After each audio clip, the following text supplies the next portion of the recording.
Então, pessoal, vamos lá, né? Vamos dar sequência.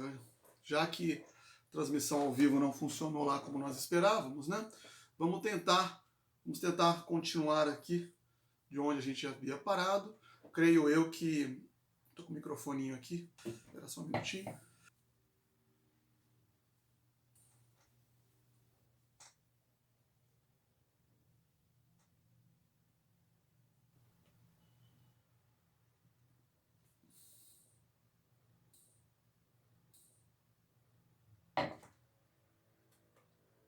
Então, pessoal, vamos dar sequência. Vamos dar. Infelizmente, a nossa live não funcionou muito bem. A gente não sabe se culpa dos sertanejos, de quem estava se ocupando de tomar conta aí das transmissões de hoje, sexta-feira. Se o pessoal está todo conectado na Netflix, ocupando todas as linhas, aí fica difícil, né? Mas agora a gente dá uma sequência, agora já devidamente bem acompanhados também, então creio que assim consigamos vocês desse lado aí dar andamento, dar uma sequência melhor do que nós estávamos tratando. Então, bem, eu não sei até que ponto, né, que a conexão ruim aí da live permitiu que nós dessemos, né, um andamento, um entendimento na análise da lei das organizações criminosas, mas eu tinha tentado fazer, né, inicialmente toda uma contextualização, partindo, né, de uma análise prévia, que muito provavelmente já deva ter sido, tem que olhar para cá, aqui que é a câmera, né, não ficar olhando para cá. Então, de uma análise prévia, que muito provavelmente já deve ter sido feita em aulas anteriores, com relação ao crime de associação criminosa, e por conta disso, nós deveríamos então ter que partir, né,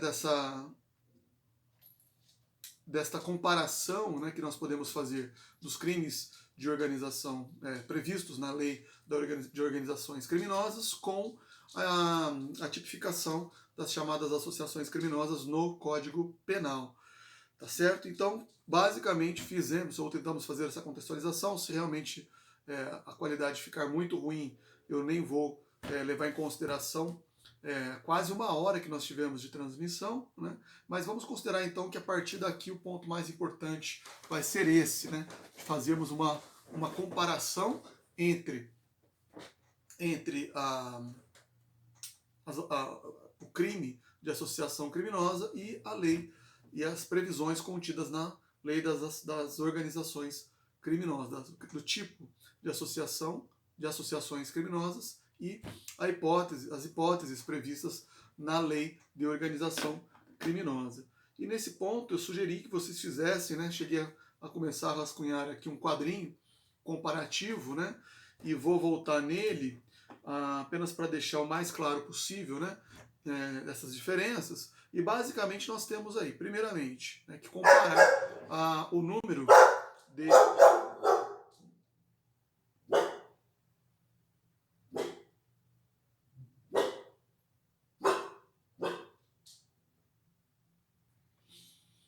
Então, basicamente, o número de integrantes, né, que poderão compor uma associação criminosa e o número de integrantes que poderão compor uma organização criminosa. Enquanto que o artigo 288, né, o tipo relacionado à associação criminosa, o antigo quadrilha ou bando, né, ele prevê a hipótese de que exista ali no mínimo 3 ou mais integrantes, portanto, o mínimo de 3 integrantes, nas organizações criminosas, para a caracterização desse tipo penal, né, previsto na lei das organizações criminosas, o mínimo de integrantes deve ser 4, né, 4 ou mais integrantes para se caracterizar as organizações criminosas.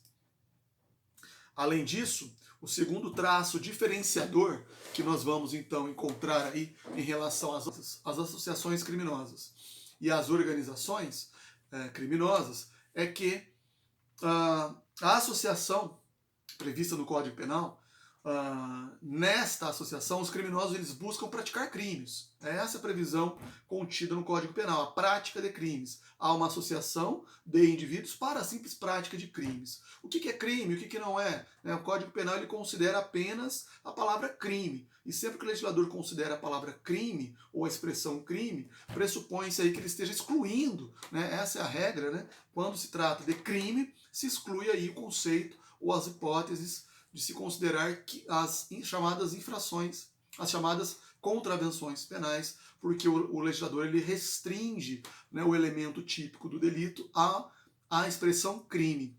Ao falar em crime, se excluem aí as contravenções, tá certo? Diferentemente, né, a lei das organizações criminosas já traz uma outra expressão, né, muito mais ampla, que é a expressão infrações penais. Então a organização seria a reunião, né, de 4 ou mais pessoas para a prática de infrações penais. Vejam que aqui já existe, pelo menos em tese, a hipótese de uma organização criminosa que possa eventualmente praticar as chamadas contravenções, porque o legislador previu aí ou trouxe a expressão infração. Infração penal é uma expressão mais genérica, portanto que abrange tanto os crimes quanto as contravenções. É evidente, né, que também, nesse mesmo ponto aí, a lei das organizações criminosas vai dizer que essas infrações penais devam ter aí, no máximo, né, penas, devam ter como pena máxima 4 ou mais, né, ou superiores a 4 anos. Ou ainda prevendo a hipótese, o que é muito comum, das organizações criminosas que praticam crimes de natureza transnacional. Vamos alternando água e vinho, sexta-feira, sempre para ter um equilíbrio, né? Senão também eu não consigo concluir essa aula de hoje. Mas é importante que se entenda isso. Ó. Quando a lei das organizações criminosas ela prevê que as infrações penais que ela se refere aqui tenham penas máximas ou superiores a 4 anos, quando então ela também prevê a hipótese de crimes transnacionais já independe a quantidade da pena. Não tem essa restrição ou essa limitação quanto à quantidade da pena, tá bom? Mas então observem isso, para ficar claro. Né? Nas associações criminosas, somente crimes, não se considera a hipótese de uma associação criminosa ou um grupo, né, de 3 ou mais pessoas associados para a prática de crimes, de modo que não se fale aí em associação para a prática de contravenções. Já nas organizações, embora se diga que, em tese, por se tratarem de 4 ou mais pessoas praticando infrações penais, o que, mais uma vez, em tese, consideraria a hipótese de incluirmos aí as contravenções, a própria lei vai dizer que essas infrações devem, né, ter aí penas máximas superiores a 4 anos, certo? E também a hipótese de que esses crimes sejam de natureza transnacional, e nesse caso aí, independentemente do mínimo da pena, tá certo? E aí vem o traço, talvez o terceiro elemento aí que distingue, né, as chamadas associações das organizações, que é um traço, né, que vai ser um traço aí caracterizador dessas modalidades, né, de associação e de organização, é que na associação criminosa, lá do artigo 288, né, do Código Penal, não existe nenhum tipo de previsão, não há previsão de nenhum tipo de divisão, de organização, de estruturação das tarefas que vão ser praticadas por seus membros. Né? Enquanto que na organização criminosa, prevista lá na Lei 2.850, há necessidade de uma estrutura, de uma organização, de uma hierarquia, de uma divisão de tarefas, né? Como talvez vocês tenham tentado, talvez tenham, né, já compreendido lá na nossa aula, por mais ruim que tenha sido a transmissão, de modo então que se possa falar aí com relação às organizações criminosas nessa estruturação, nessa hierarquização das tarefas praticadas, né, pelos seus integrantes, podendo ter lá o chefe da facção, um subchefe ou gerente, os soldados, né, que vão ser os verdadeiros aí executores dos crimes, a mando ou sob o comando desses chefes de organização. E por fim, né, o objetivo único, né, das chamadas associações lá do 288 é a prática de crimes. Fala-se genericamente na prática de crimes, enquanto que nas organizações existe uma finalidade específica. Né? A própria lei ela traz né, a previsão de que além do dolo específico, né, para se ter aí esses integrantes organizados, eles devem buscar aí, né, essa organização e essa prática de crimes com a finalidade de obter algum tipo de vantagem, não necessariamente econômico, né? Porque a própria lei vai dizer que essa vantagem a ser obtida com a prática desses crimes será vantagens de quaisquer que sejam as naturezas aí relacionadas à obtenção de vantagens criminosas. Tá certo? Então essa era a diferença principal, ou as diferenças, né, principais entre associação criminosa, artigo 288 do Código Penal, e o conceito de organização criminosa prevista aqui na Lei 12.850, tá? Agora, a tipificação mesmo, a descrição dos elementos, das condutas, né, relacionadas às organizações criminosas, nós encontraremos no artigo 2º. Se o artigo 1º ele trouxe, né, esta conceituação, esses elementos, né, do que vem a ser os elementos caracterizadores das organizações criminosas, os elementos típicos, né, da prática e da configuração mesmo das organizações virão aí no artigo 2º da Lei 2.850, que vai dizer basicamente promover, constituir, financiar ou integrar pessoalmente ou por interposta pessoa organização criminosa. 2 pontos. Nós temos aí a pena de reclusão de 3 a 8 anos e multa, sem prejuízo de penas correspondentes às demais infrações penais praticadas.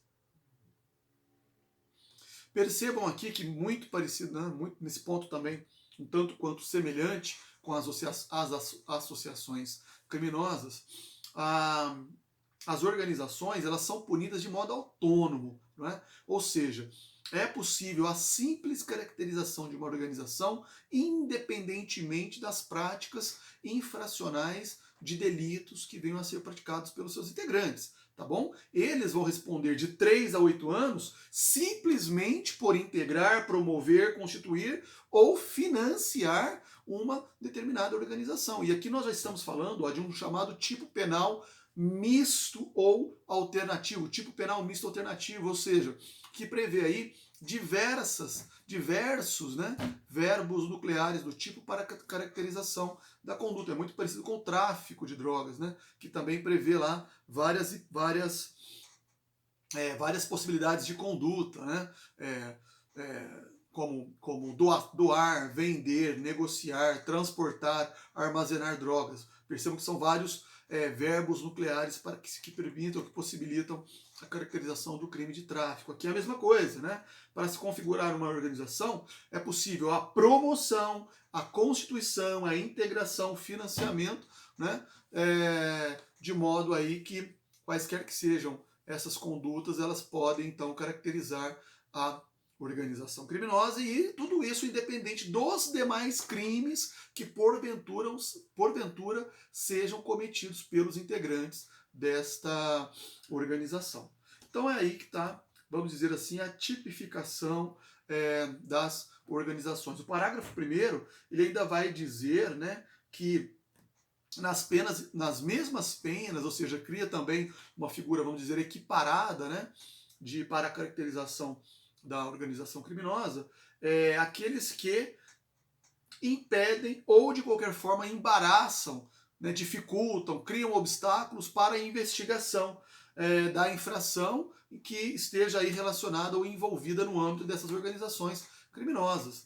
E o STJ, inclusive, já ampliou, né, a interpretação desse tipo de embaraço às investigações para aqueles que, além de interferirem nas investigações durante o inquérito, também embaraçam, também criam dificuldades aí durante a ação penal. Então, se houver lá um indivíduo que, mesmo que não integre diretamente, né, uma organização criminosa, mas cria dificuldades, por exemplo, ameaça testemunhas ou interfere no processo de alguma maneira, embaraçando, dificultando tanto as investigações quanto o andamento das ações processuais contra essas organizações, também serão penalizados nessas mesmas previsões aí de penas, né? 3 a 8 anos, podendo chegar até o máximo de 8 anos de pena. E observe aqui um detalhe, pessoal. Esse tipo de crime, claro, né? Isso também já se passava com relação às associações, somente se procede de forma dolosa. Não existe a possibilidade aí de uma integração, de uma prática, né, de organizações de modo, vamos dizer assim, culposo, né?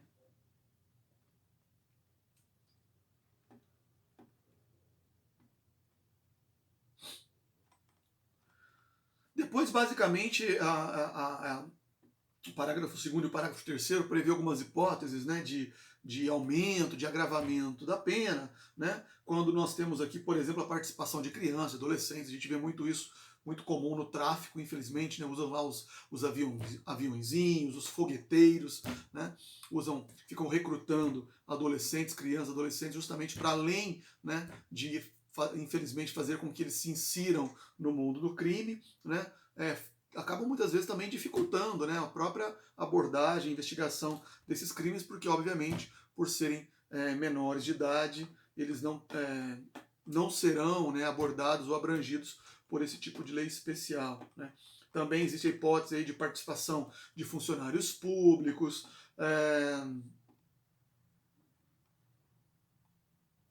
quando, conforme já foi mencionado também, né, quando essas organizações passam, né, a ter um caráter transnacional, ou seja, ultrapassam as fronteiras de um determinado território nacional, né, tornando, obviamente, a abrangência, né, e a periculosidade muito maior dessas organizações. Isso, claro, também vai gerar aí um agravamento da pena.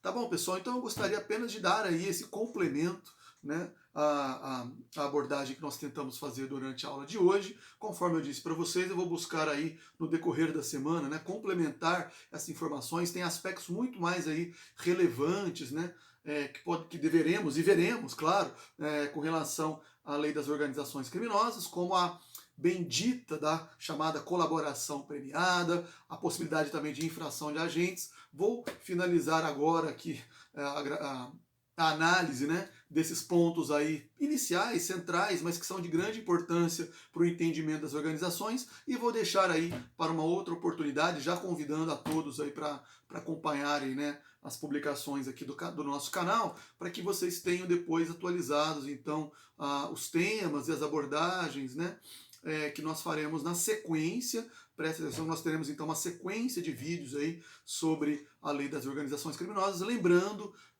que nós faremos também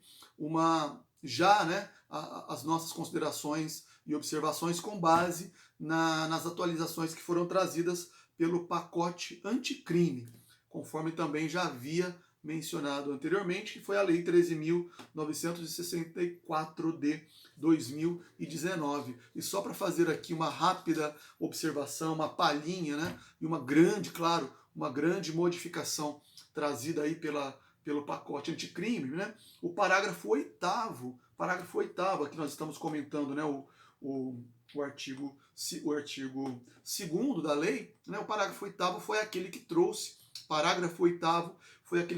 a hipótese, né, de segregação, né, durante o cumprimento da pena das chamadas lideranças criminosas. Sem dúvida nenhuma, isso eu acho que praticamente é unânime entre todos os penalistas e estudiosos, né, e analistas aí do âmbito criminal, da segurança pública, né, o acerto, né, de se dar aí um tratamento, vamos dizer assim, diferenciado, né, com relação às lideranças desses tipos de facções, que muitas vezes de dentro das prisões praticavam e basicamente mantinham, né,